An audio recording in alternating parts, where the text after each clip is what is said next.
Shabbat Shalom, family, and happy Passover, family. Happy Passover and Shabbat Shalom. I find it amazing that as we are awakened and we are now conscious of the Passover, that it is taking place on a Shabbat for us. Praise the Most High, which means the Passover is tonight on Shabbat, and the Feast of Unleavened Bread starts tomorrow. And the 8th day of the feast, which is next week, Friday, is a Shabbat. So we're getting our experience as Passover consciousness for the Shabbats. Praise the Most High. And so here we are in the first month, the 14th day of the month. Right? You'll remember that. Here we are in the first month of the Hebrew year, in the 14th day of the month. Praise the Most High. Blessings and glory and honor to the Holy Father, who has blessed us with these spiritual blessings in the Messiah.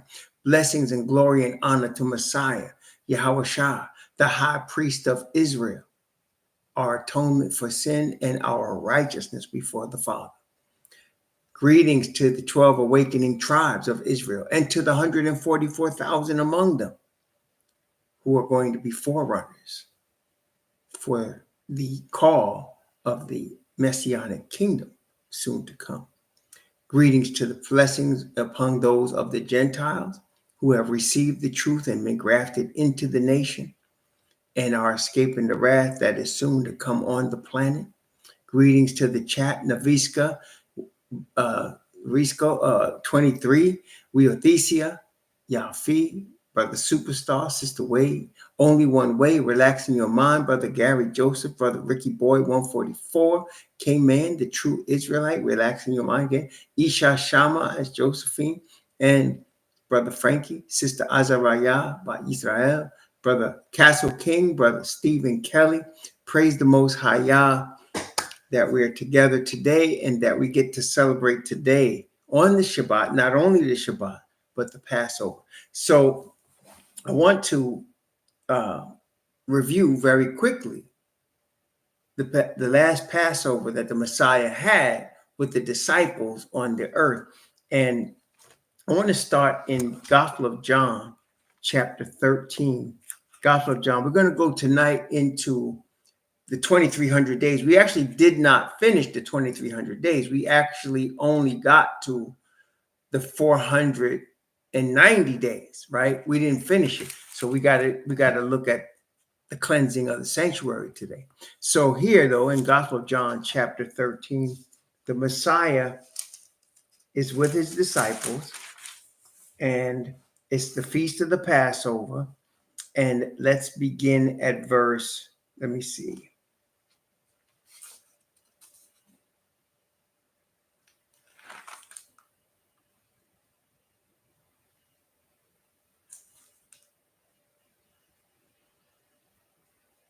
All right, I'm going to begin at verse, let's see. Yeah, I'm going to begin at verse 1, and I'm going to go from verse 1 down to verse 11. I'm going to begin at verse 1. This is Gospel of John, chapter 13, beginning at verse 1.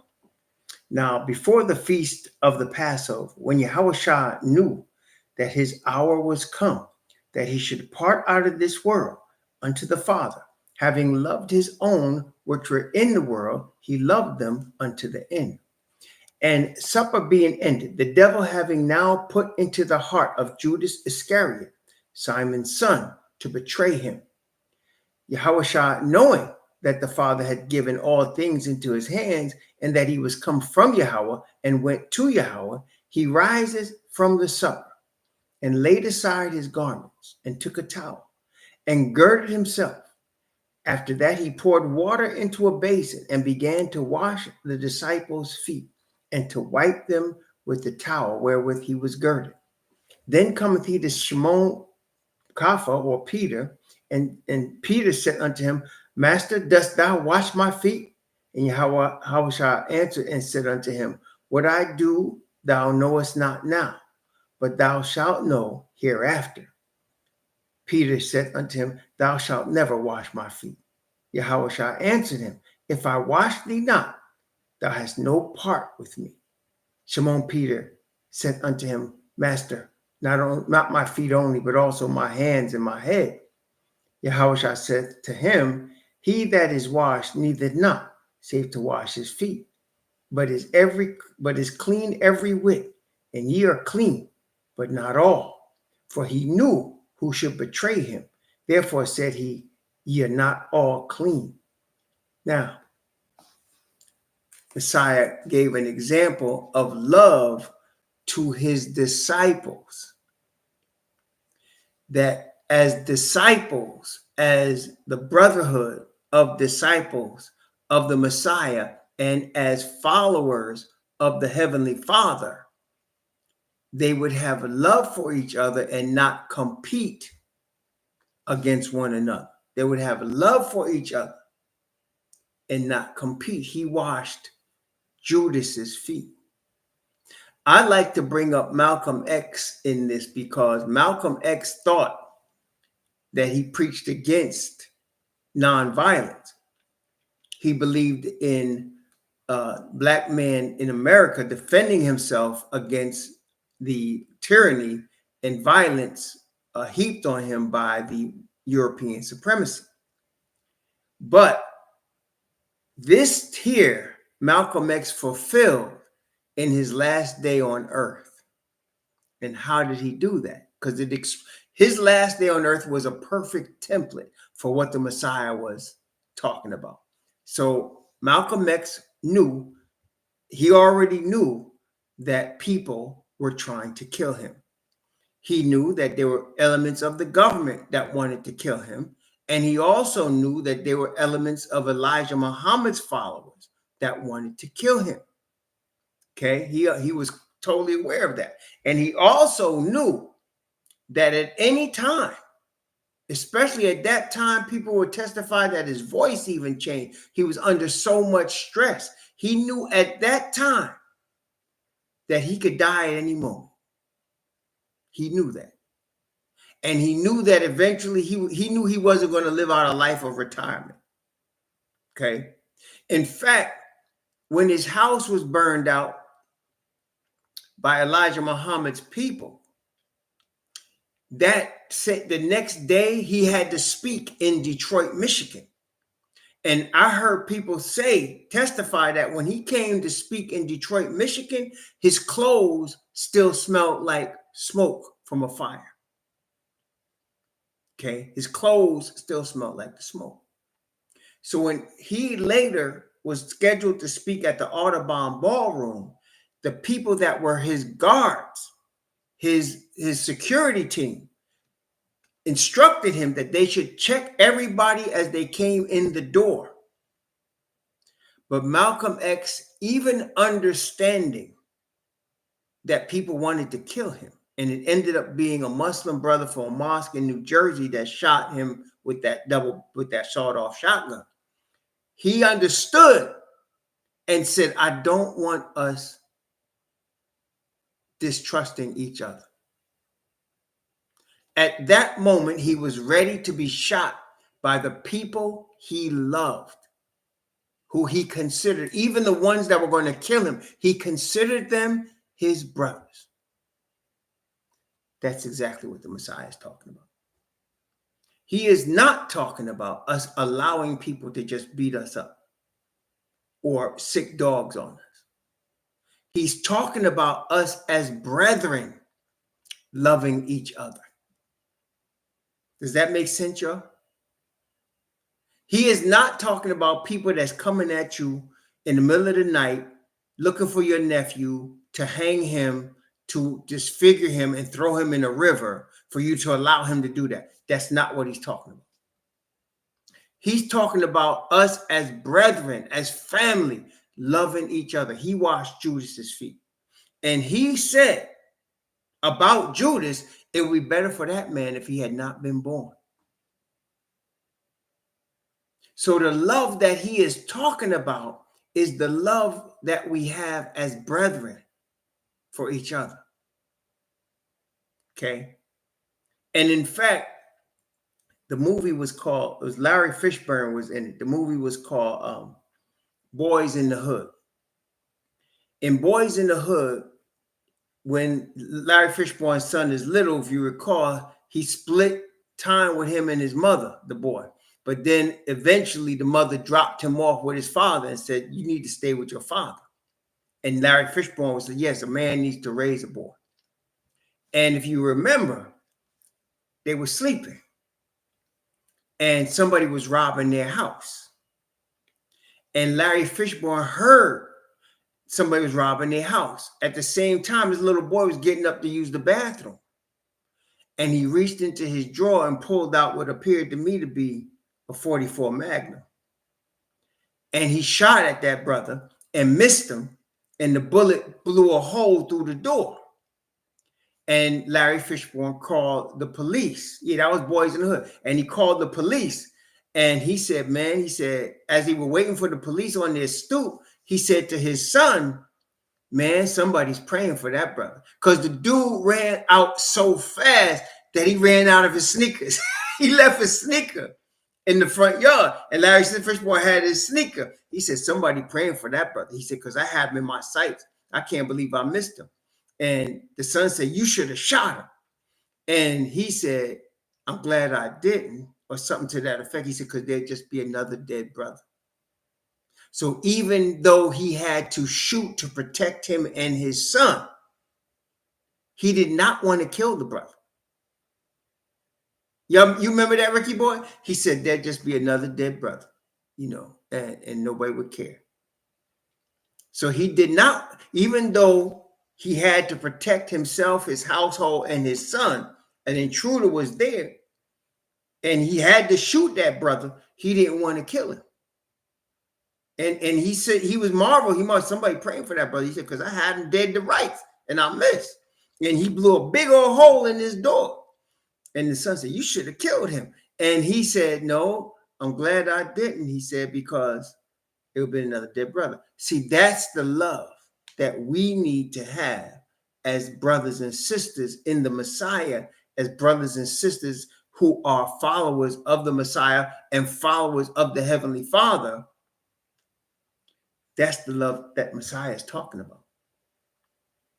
Okay. For the glory of the Father is our life, and our love for each other needs to be real, even when we know there's a Judas among us. He washed Judas's feet. He said it'd been better if Judas hadn't been born, but he washed his feet. See? So he was trying to teach the disciples, don't try to be above each other. All of you are disciples. All of you are servants of the Father. Y'all got me? I mean, does that make it clearer? Because when I think of Malcolm X, to me, he ultimately did exactly what Malcolm X was talking, what Messiah was talking about. Martin Luther King was allowing people to kill them. That is not what the Messiah was talking about. And Malcolm X hated that. But at the end of the day, he fulfilled the love for his brethren. He knew they were coming to kill him. He didn't know if it was going to be that day or another day, but they was close. They already had firebombed his house. Okay. And so he knew that any minute he could die. And they told him we should check people if security had checked people at the door, he would have never been shot that day because nobody would have come in there with a gun. But he said, I'm not going to be having brothers search brothers. And he allowed that. And they came in there, obviously, with the guns, and they shot him. Okay, they killed him. That's love for the brethren. That's real love for the brethren right there. And that's what Messiah was talking about here. So all of the disciples were flawed individuals. See, nobody was perfect, and nobody is. Again, we understand that perfection is not something to be achieved. It's something to be received. We received perfection from the righteousness given us from the Father. And the Father gave us that perfection because of the righteousness of the Messiah that represents us at his right hand. And so Nobody is perfect. We all are flawed, as all those disciples were flawed. But two things: they were learning to love each other with perfection, and they were learning to completely trust the word of the Father with perfection. This is what we have, brethren. We can get a perfection of faith. And in fact, we all, all of us as Hebrews has went through the Job experience on this planet in our own life. And that Job experience is to perfect faith in us, because faith can be perfected. And if we have perfection of faith, brethren, through the Father's our spirit of eternal power, nothing is impossible for us. Nothing. Okay. Neither can any man hurt us that the Father doesn't give permission to. They cannot. Praise the Most High. Okay. John chapter 13. I'm going to continue reading from verse 12. I'm going to read down from verse 12 down to verse 20. So after he had washed their feet, he had taken his garments and sat down again. He said unto them, know ye what I have done to you? Ye call me master and Lord, and ye say, well, for so I am. If I then, your Lord and master, have washed your feet, ye also ought to wash one another's feet. For I have given you an example that ye should do as I have done to you. Verily I say unto you, the servant is not greater than his master, neither is he that is sent greater than he that sent him. If ye know these things, happy are ye if ye do them. I speak not of you all. I know whom I have chosen, that the scripture may be fulfilled.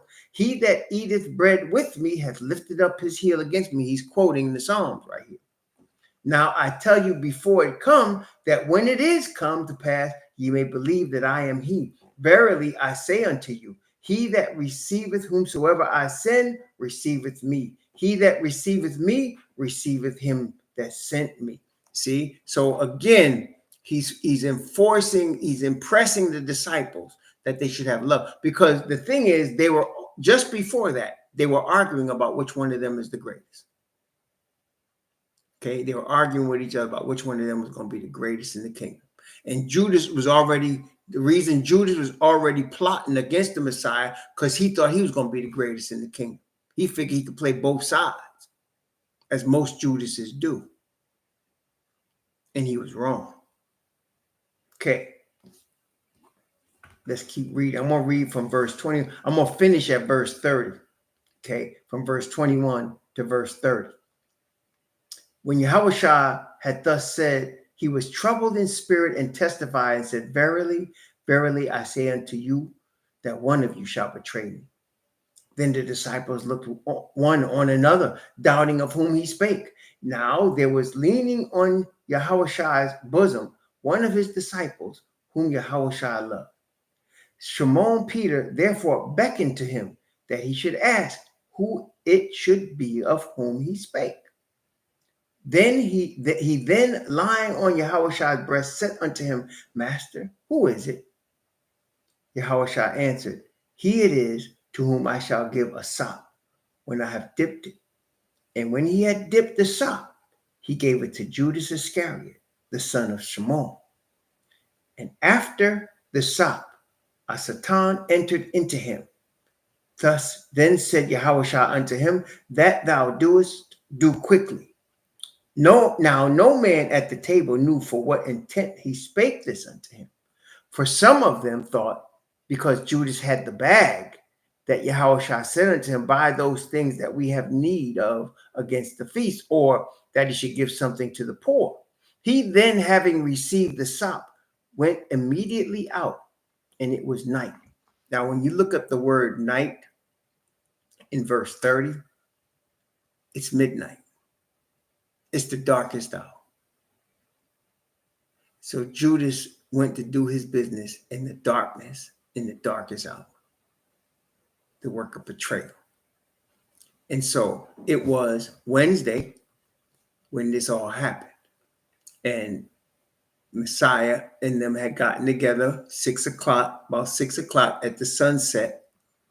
it was going from Tuesday now, and Tuesday night becomes Wednesday. So there was Wednesday. And then by the time that morning came at 9 o'clock, Messiah was on the cross. He was on the tree by the morning. Okay. All the other stuff that took place between midnight and 9 in the morning. Okay. And then by 3 in the afternoon, he was dead. Yeah. And he was only temporarily dead, as we know, because he would be in there 3.5 days before he resurrected. And he was 3.5 days into the week when he was sacrificed. Praise the Most High. So we know now all of these things that's been opened to us, and the Father opened them to us. And this is the first conscious Passover that I am consciously keeping with my brothers and sisters. This is the first time. My wife and I stood tonight looking at the moon, and we said, this is the first time we are consciously keeping the Passover. And the Father bless us to keep it, because we don't have to ask for time off from our job, because it's on the Shabbat, and we're always off on the Shabbat. We are anyway. So we're off on the Shabbat, and then the 8th day comes, we're still on the Shabbat. Praise the Most High. So yes, and it came to me about, I had been baking bread this week.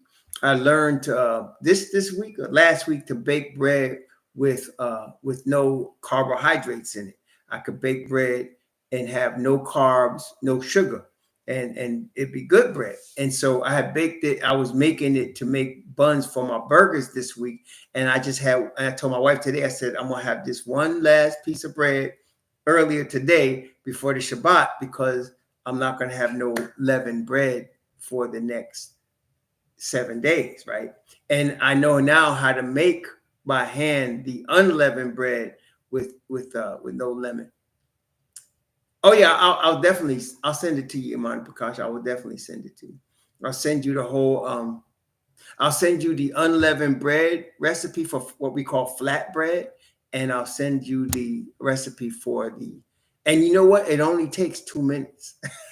Isn't that amazing? It only takes 2 minutes to make for the bun. I mean, the bun takes 2 minutes to make. So yeah, email me, I'll send it to you. Email me and I'll send it to you. Or if you brothers that are on the text line, like you should be, Marbakan, send me a text on the chat, and I'll send it to you. Praise the Most High. Yeah, praise the Most High. So yeah, but this is the first time that I've always been not always, but I've been conscious that it exists, understanding we can't really keep it here in our enemy's land. But now I'm conscious of it as a thing, and that we can't keep it, but we got to know it here. And the Most High bless us. Y'all want me to send it to you now? All right, wait a minute. Let me see if I can copy it for y'all. I got it in my chronometer. I just need to copy it. And let me just see here. Let me just copy it for y'all. All right. Let's see if I can share it.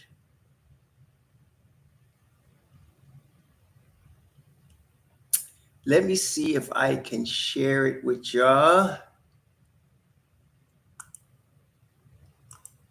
All right.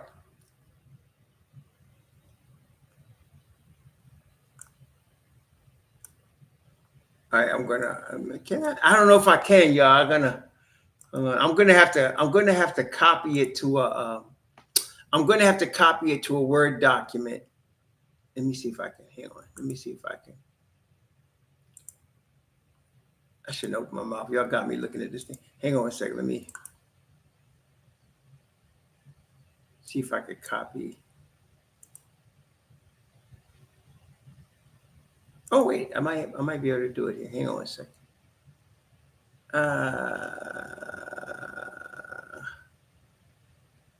Okay, yeah, I think I might be able to do it here. Hang on, let me see here. I might be able to get it here. Hold on.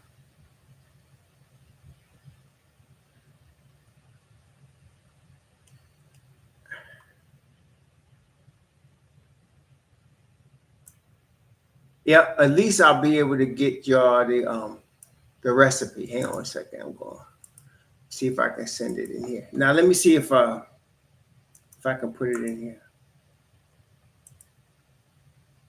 I don't know if y'all be able to see it or not.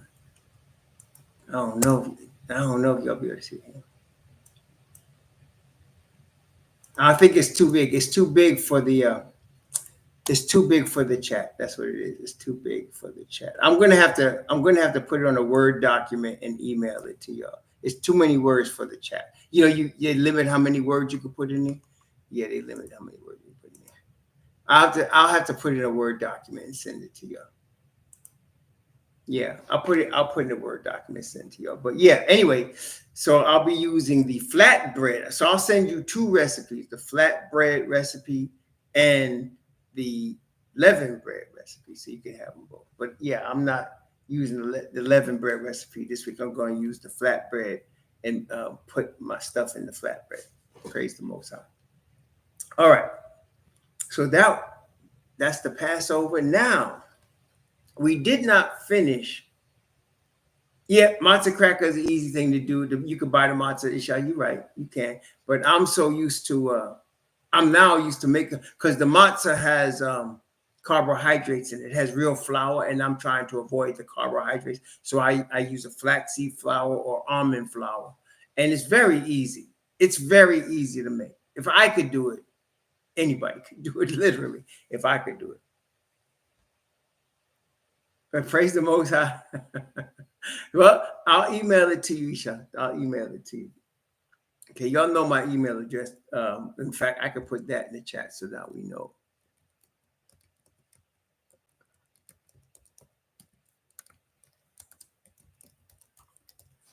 You should be able to see that. So I could put my email is in the chat. Yeah, I've used coconut flour too, Stephen Keller. The original recipe calls for flaxseed flour, but my wife played with it and put some almond flour. Then I put some almond flour. So you could use almond flour in it. Yeah, but I used mix. I mixed them both. Used it. But yeah, it comes out good though, for real. It comes out good. It comes out good. Make sure you put some salt in it. The original recipe don't call for salt. You need a little flavor in it, a little bit of flavor. All right. So we did not finish the prophecy of the 2300 days. We got to AD 27 and then AD 34. So we finished the 490 years. Now, just as a reminder, at the end of the 490 years, Daniel was told from Gabriel, and let's go there and get in Daniel chapter 9. Daniel chapter 9. Daniel was shown what's going to happen at the end of the 490 years. So here, and I'm going to begin at verse 26 and go down to verse 27. This is Daniel chapter 9, verse 26 and 27. And you recall now, Daniel is being shown the meaning of the 2300 year prophecy. He's being shown Israel's place in that prophecy, which is the 70 weeks or the 490 years. He's being shown when it began with the Artaxerxes decree, and then we counted down, we got to AD 27. Now let's look at verse 26 and 27 of Daniel 9. Daniel 9, verses 26 and 27. And after 62 weeks shall Messiah be cut off, but not for himself. And the people of the prince that shall come shall destroy the city and the sanctuary, and the end thereof shall be with a flood. And unto the end of the war, desolations are determined. And he shall confirm the covenant with many for 1 week. And in the midst of the week, he shall cause sacrifice and oblation to cease. And for the overspreading of abominations, he shall make it desolate even unto the consummation. And that determined shall be poured upon the desolate. So now, when it says that the Messiah will come and he shall cause sacrifice and oblation to cease for the overspreading of abominations, that he shall make sacrifice and oblation desolate. What is happening that causes that to be the case, that causes in the midst of the week that he shall make sacrifice and oblation to cease, and that he shall make it desolate. What is going on there?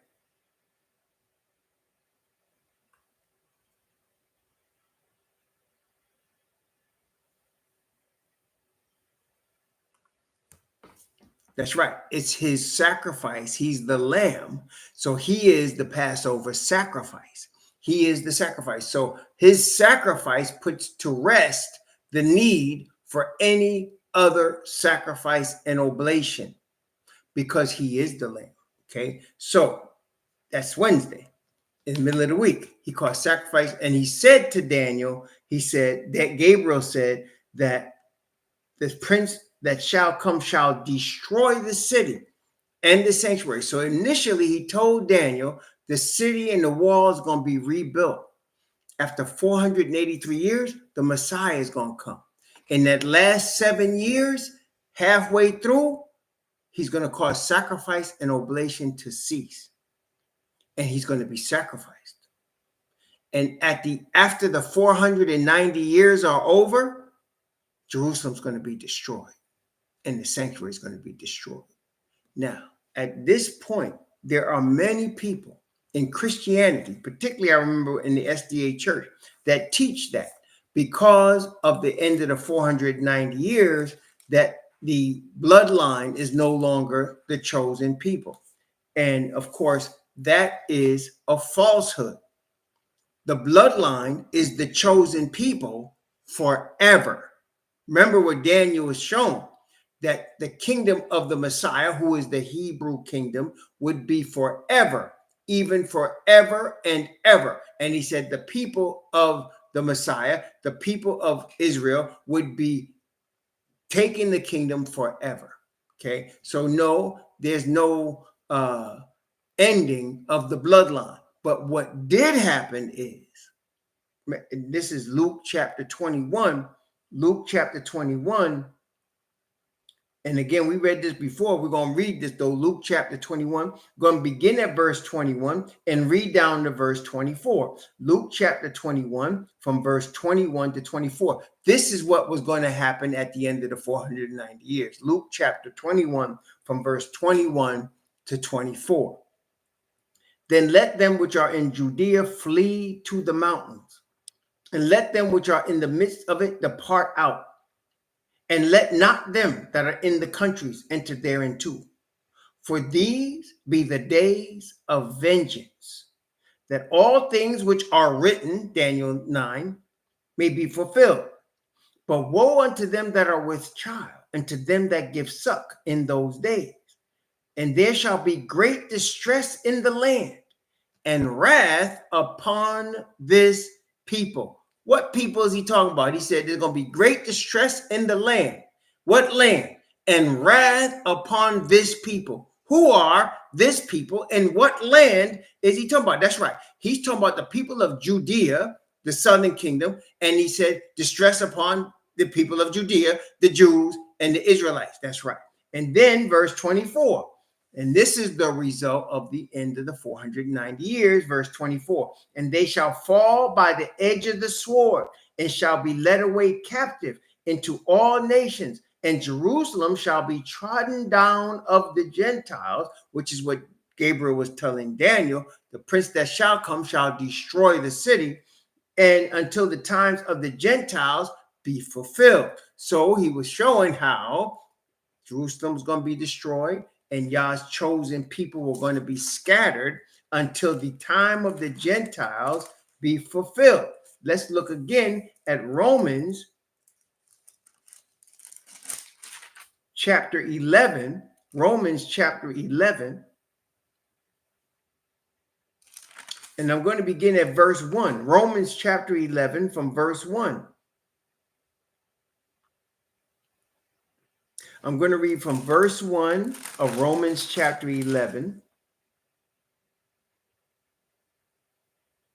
down to verse 12. Okay, this is Romans chapter 11 from verse 1 to verse 12, second witness as to what happened after the 490 years. I say then, hath Yahweh cast away his people? Yahweh forbid.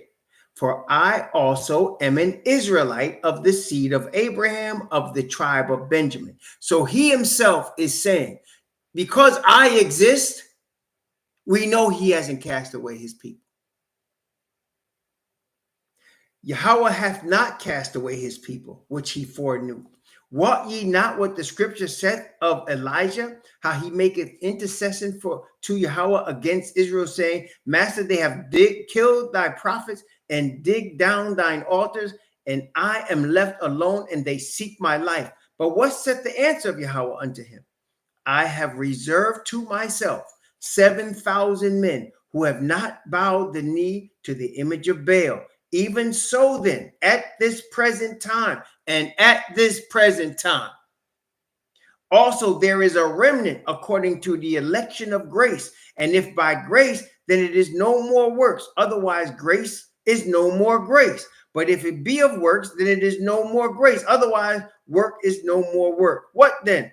Israel hath not obtained that which it seeketh for, but the election hath obtained it, and the rest were blinded, according as it is written, Yahweh hath given them the spirit of slumber, eyes that they should not see, and ears that they should not hear, unto this day. And David said, let their table be made a snare, and a trap, and a stumbling block, and a recompense unto them. Let their eyes be darkened, that they may not see, and bow down their back always. And I say then, have they stumbled that they should fall? Yahweh forbid. But rather, through their fall, salvation is come to the Gentiles, for to provoke them to jealousy. Now, if the fall of them be the riches of the world, and the diminishing of them the riches of the Gentiles, how much more their fullness? So don't sound like he's doing away with Israel to me. And Paul quoted Isaiah, right? And he quotes Psalms. He quotes different prophets to give witness that no, he's not casting away his chosen people. Okay. And he says to provoke us to jealousy. Well, let me ask you, brethren. Let me ask you all in this room, you brothers and sisters that are alive now, you brothers and sisters that have lived life, especially in the United States of America. Let me ask you this question. Have you ever wondered why it appears that everything the white people do, they prosper, and everything we do falls apart? Has that ever crossed your mind? Like, why is it that they get all the money? They get all the business. They get all the run. How come we don't get that? Unless we can sing a dance or bounce a ball. That's the jealousy he's talking about. Because through that jealousy, I can speak for myself here, and some of you can definitely remonstrate. Look, I started saying, Father, why? Why are we always the last? Why are we always the lowest on the totem pole? Why are we the ones in ghettos? Why are we the ones they put crack on? Why did you allow that? And then Deuteronomy 28 comes. And then Deuteronomy 30 comes. And then my eyes are open.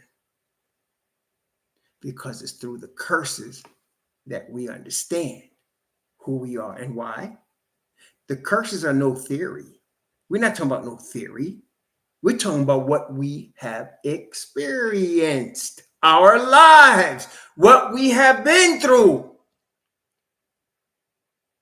Rape and murder and layoffs and underpayment and mass incarceration.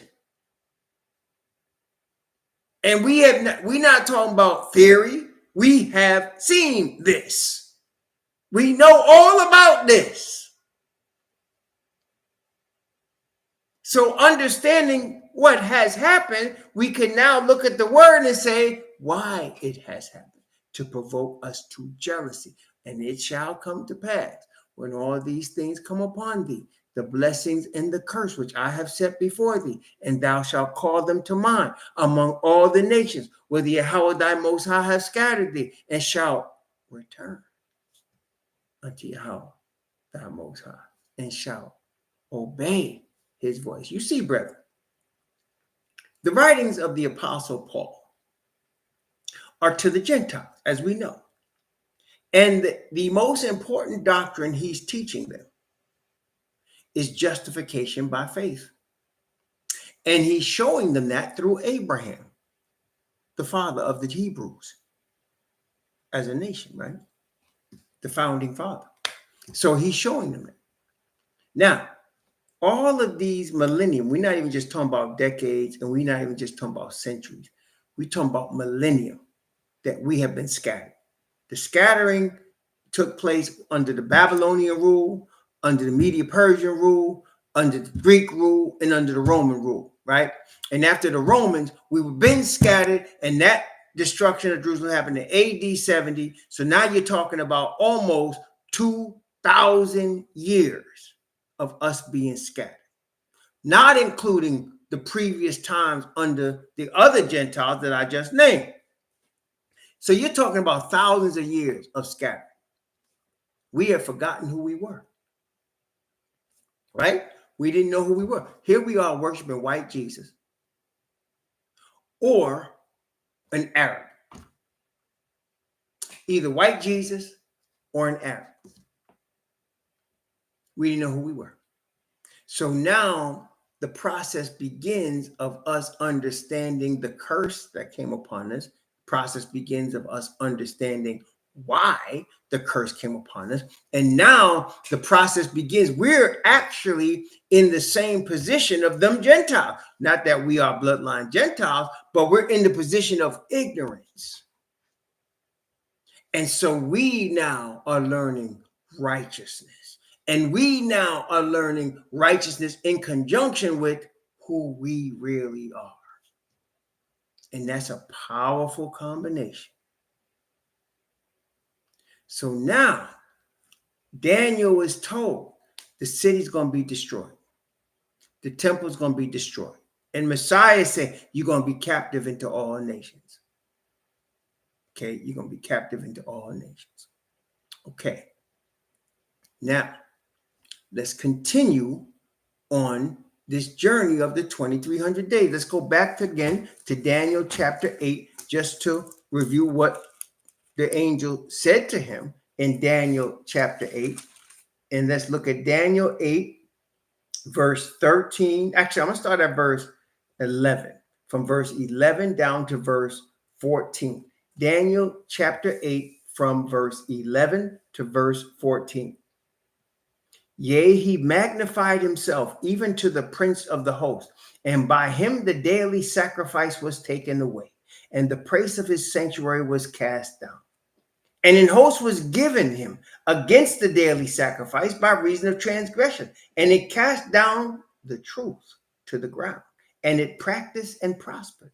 Then I heard one saint speaking, and another saint said unto that certain saint which spake, how long shall be the vision concerning the daily sacrifice and the transgression of desolation, to give both the sanctuary and the host to be trodden underfoot? And he said unto me, unto 2,300 days, then shall the sanctuary be cleansed. So this would have been completely crazy to Daniel, because if you're telling me, I'm Daniel, you're telling me, okay, so we're going to rebuild the temple. So we can have services there. We can have sacrifices there. And then you're telling me that it's going to be destroyed. And then you're telling me there's going to be a cleansing of the sanctuary. Now that sounds confusing, doesn't it? So you're telling me we will rebuild the sanctuary. We're going to have sacrifice. But then the Romans are going to come and destroy the whole place. And then after 2,300 years, there's going to be a cleansing of the sanctuary, which is, you have to have a sanctuary to have a cleansing. You got to have a high priest. You got to have a sanctuary and a high priest. So now we understand. The third heaven is the original. What Moses was told to make was a pattern of the third heaven. And that's why the Father said to him, see that thou make all things according to the pattern shown thee in the mount. So Moses was shown in the sky a pattern. And that pattern became what he built. And what he built became what Solomon built. And it became the sanctuary. But it's the original where you're going to have the cleansing. It's the original from which we get our seal of the Spirit. Does that make sense, y'all? So it's from the Father's position in the third heaven that we receive the power to seal upon us. So it's from that where we get the cleansing of the sanctuary. So we looked at, I don't have my calculator here, but we looked at 457 BC, Artaxerxes' decree, and we went 483 years, and we got to 26 AD. Understanding there's no year zero, we had to go forward a year, so we got to 27 AD. That was when the Messiah's ministry began with a jubilee. 3.5 years later, in the spring of this spring, like this, of 2030 of AD 31, he was crucified. 3.5 years later, in the fall of AD 34, Messiah stands up from his position next to the Father's right hand. And it was the end of the 490 years at the stoning of Stephen. At that point, it was determined we were going to go into slavery. And our city and our sanctuary were going to be destroyed. But that was only 490 years. So if you're talking about 2,300 and 490 ended at AD 34, let me help you out. You have 1,810 years left. So if you add 1,000, here, you're going to need your calculator, Cassidy.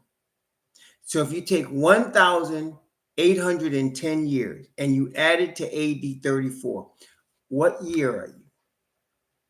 You take 1,810 years, that's what's left of the 2,300, and you're at AD 34. That's the end of the 490. So if you're at the end of the 490, you have 1,810 years left. You're at AD 34. If you go forward 1,810 years, what year are you? All right. So, all right. I know I did that fast. That's my fault. My fault. So wait. The end of the 490-year period of the Hebrews was AD 34. Everybody got that? I want to make sure we're here. Everybody with me? Thank you. Thank you, M. Mars. Thank you, Michael. All right. So wait a minute. Wait, let's start over for everybody else, Michael. Everybody not as fast as you and Brother Gary. All right. So wait a minute. So y'all got that the 490 years ended at Stephen's stoning in AD 34, the fall of AD 34. Everybody got that part. The fall of AD 34. Everybody got that? Okay. So now you've only used 490 years out of 2,300 years. You've only used 490. Okay. So you still have 1,810 years to make up the whole 2,300. So you need to add that to where you stopped at, which is AD 34. So you go from AD 34 and you're going to add 1,810 years. You got your calculator? So you got 34 plus 1810. Now, what do you have? You have 34, right?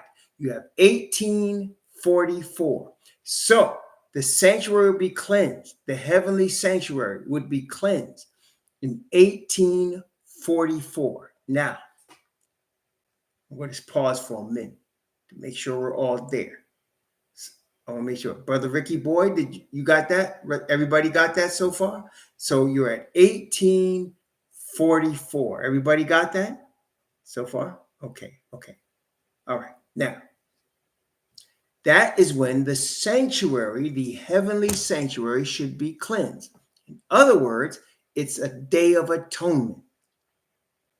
Okay? Everybody there so far? So far. Don't go ahead of me because you're going to get lost. You can get lost running into the woods ahead of me. Okay, wait. Stay with the crowd. So that's when it's a day of atonement. it's called a Day of Atonement. Okay, so it said it would be cleansed. So that means it started in 1843 and it will be finished. The day is 1 year in Bible prophecy. It will be finished in 1844. Now, wait a minute. Once the sanctuary is cleansed, what happens next, brethren? After the Day of Atonement in Israel, what happens next? What's the next move? After the Day of Atonement is done, it's just 1 day. After that is done, there's something else. That's right. That's right, my chat. It's a feast. 5 days later, there's a feast. Everybody got me? So there's the Day of Atonement, and then there's a feast 5 days later. What feast is 5 days after the Day of Atonement? What feast takes place in the fall 5 days after the Day of Atonement? The Day of Atonement is the 10th day. That's right, Feast of Tabernacles. So let's take this a second. Let's take this another step now. So we at 1844. That means Messiah would be coming out of the most holy place, having cleansed the sanctuary, having sealed his people in 1844, which means 5 years later, 1849, there would be the Feast of Tabernacles, right? Everybody got that? There'll be the Feast of Tabernacles. Now, this is shown in the 6th seal of the 6th church in the book of Revelation. So let's take a look. Revelation, because that means if that's the case, Messiah should have come already, right? He should have come already. He should be here. We should be in the kingdom, right? All right. Let's look at the 6th seal of Revelation chapter 6. Revelation chapter 6 and verse 12. Revelation chapter 6 and verse 12. I want to make sure everybody here. So now we're at 1844. The Messiah is supposed to come back now. So this is what we're looking at. Revelation chapter 6 and verse 12. We're looking at the return of Messiah. Let's take a look. Revelation 6:12. And I beheld when he had opened the 6th seal, and lo, there was a great earthquake, and the sun became black as sackcloth of hair, and the moon became as blood, and the stars of heaven fell unto the earth, even as a fig tree casteth her untimely figs when she is shaken of a mighty wind. And the heaven departed as a scroll when it is rolled together, and every mountain and island were moved out of their places, and the kings of the earth, and the great men, and the rich men, and the chief captains, and the mighty men, and every bondman, and every free man hid themselves in the dens and in the rocks of the mountains, and said to the mountains and rocks, fall on us, and hide us from the face of him that sitteth on the throne, and from the wrath of the Lamb. For the great day of his wrath is come, and who shall be able to stand? So you're obviously looking at the return of Messiah here. And the question is asked in verse 17. Who shall be able to stand in the day of the Lamb's wrath? That brings us to chapter 7. Chapter 7 and verse 1 through verse 4. Revelation chapter 7. A question is asked in 6. Who shall be able to stand in the day of the wrath of the Lamb when he returns? Revelation chapter 7, verses 1 to 4. And after these things, I saw 4 angels standing on the 4 corners of the earth. Now watch this. Holding the 4 winds of the earth, that the wind should not blow on the earth, nor on the sea, nor on any tree. And I saw another angel ascending from the east, having the seal of the living Most High. And he cried with a loud voice to the 4 angels to whom it was given to hurt the earth and the sea, saying, hurt not the earth, neither the sea, nor the trees, till we have sealed the servants of our Most High in their foreheads. And I heard the number of them which were sealed, and there were sealed 144,000 of all the tribes of the children of Israel. So, to answer the question, the 144,000 would be able to stand.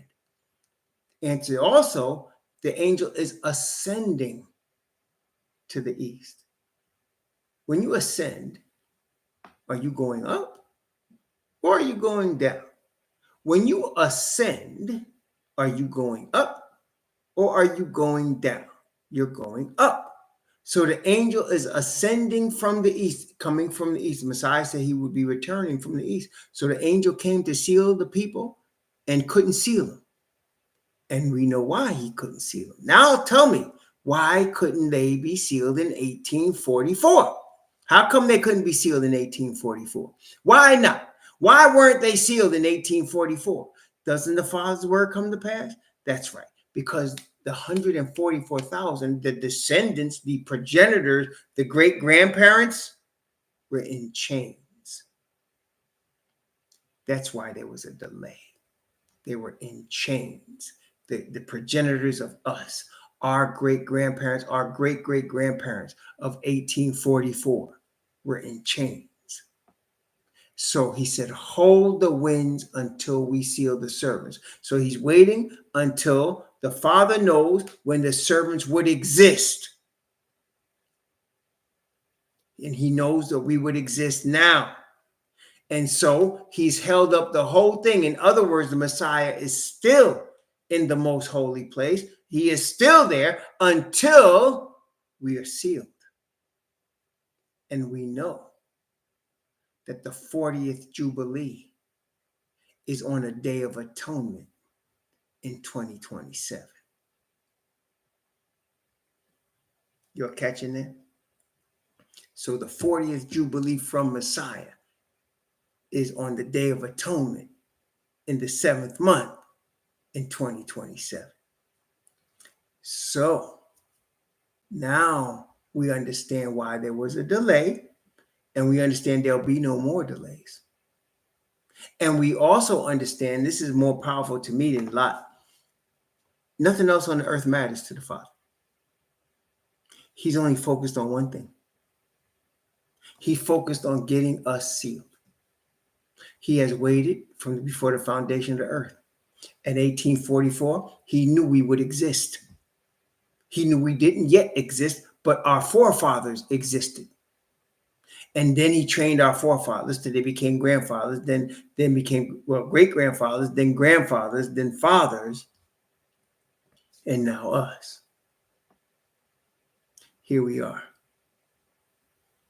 And so he's ready to prepare us to be sealed, and those angels are going to let go of those winds, and then the Messiah will return, and we will be on the sea of glass, and we will celebrate the Feast of Tabernacles.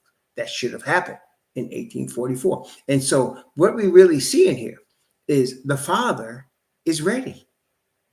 He don't need no more preparation. He's ready. The only thing he's waiting for, or only thing he's working on, is us. He's working on us. So it doesn't matter what the president does, what tariffs, what wars, whatever. It doesn't matter. For the Father, the apple of his eye is all that matters. It's our seal that matters more than anything. It's our seal that must be accomplished. And so that is why we are now awakening to all of these things. He's preparing us for that seal. And once we are sealed in his righteousness, all bets are off. It's all at that point. Okay. And so that is why we are studying these things. We're seeking the Heavenly Father. We're seeking his Spirit. Praise the Most High. That is why all these things. And the Messiah is still, he's delayed. He's not come out of the most holy place yet because of us. Okay, because of us. And remember, the book of Revelation started. He sent his message. The Father sent a message to Messiah. Messiah gave a message to the angel, and the angel gave it to the servant, the Hebrew Israelite servant, Yachanan. And now we receiving this message right? And and this message is preparing us to meet the Messiah. This message is giving us when he's going to return. This message is showing us all of this stuff. Okay? All of that. Praise the Most High, yeah. So yes, brethren, it's all coming together. And the Father's bringing it together. It ain't man, it's the Father. He bringing it together. And he's causing us to come together. And he's giving us deeper understanding of his word. Praise the Most High. As we continue to read his word, as we continue to pray and come to the Father for his Spirit to get understanding of his word. Brethren, it's here. Okay? It's really here. So this is what did the Messiah say to the disciples? He said, many prophets and wise men want to be where you are right now, and they're not here. Well, brethren, all of the prophets and wise men before now want to be where we are, and they're not here. We are here. We're going to see the event that the earth has been waiting for thousands of years, the return of the Messiah. We're going to see the overthrow of this present system. We're going to see what it's like to be turned into young people again and remain young people forever. We're going to see the judgment that's going to come on this system and on the great whore and on all of the evil that has been done. We're going to see the uncovering, the taking away of the cloak of darkness, and see everything that's happening behind the scenes. The Most High has brought us. We are these children that are the ones that are been brought forth for this purpose. Now, of course, we're not going to skip in here merrily. It's going to be hell to pay, but the Father has promised us he will get us through. He will get us through. Praise the Most High. He will get us through. So that's where we're at now. Now we understand. So we are 1844. There was a delay, and the delay is now taking place 2027, and then it's on at that point. We're being prepared for that. Okay, that's what we're being prepared for. So praise the Most High. May he continue to prepare us and guide us in truth. Brethren, every day I realize the Most High has shown me a lot, but there's a lot more to learn. There really is. He's going to show us all. We're going to come together in the understanding, brethren. All of us are. That's the Spirit of the Father. In gathering us together, it's not even like I need to tell you we all need to believe the same thing. The Father is going to cause us to believe the same thing. His Spirit is going to bring that. Praise the Most High. Yes, praise the Most High. So I will, by the grace of the Father, put the recipe for both the flatbread and the leavened bread. I will put that. Please don't try to let me not say that. I'm going to put the flatbread and the leavened bread on a Word document. And then if you guys want it, I will send you an attachment via the email where you could get it. Okay. May the Most High bless you and keep you. And may he really cause his face to shine upon you and be gracious unto you and lift up his countenance upon you and give you peace. Praise the Most High. I'm so excited about the coming weekend, and I'm praying for it every day because I'm excited that we're going to get together as a family again. It's going to be good to see y'all. It's going to be a beautiful experience just to be in each other's presence, man. It's not even about the agenda. It's about us being together. Praise the Most High, Yah. Shalom.